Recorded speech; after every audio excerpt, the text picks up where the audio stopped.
As a little girl, Annette Kellerman was a tomboy, curious, outgoing and adventurous. That all changed when she contracted poliomyelitis, an awful disease which crippled some people for life. Annette contracted it when she was just 6 years old. Her doctor recommended swimming. Annette was a reluctant swimmer at first, just paddling at the edges of the pool. But it wasn't long before she discovered that she could throw away her crutches and enjoy the freedom of the water. By the time the family moved from Sydney to Melbourne, Annette was a New South Wales swimming champion, and people saw her as something of a mermaid. She became well known at various sea baths along Port Phillip Bay, where she gave swimming and diving lessons. Annette's parents were fine musicians and actors, and they'd brought their children up as performers. Annette had 2 brothers and a sister. They were all talented, but it was Annette who went on to make a name for herself on the world's biggest stages. One of her first professional performances was as a mermaid, descending a giant slide and swimming about in a glass tank, which was very nasty when the glass shattered. Annette and her dad decided that she should try to make her fortune in Europe.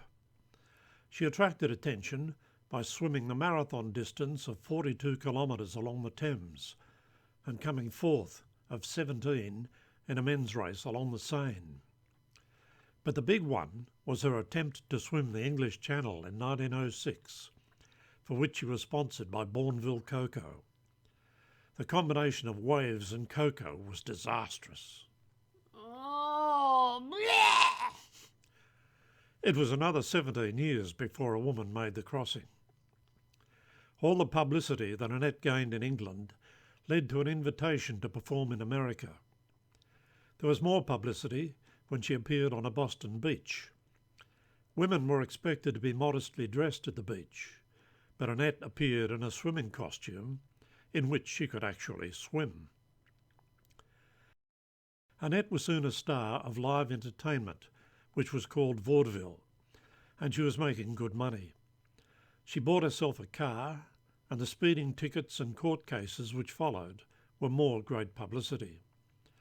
She was now one of the most famous women in America.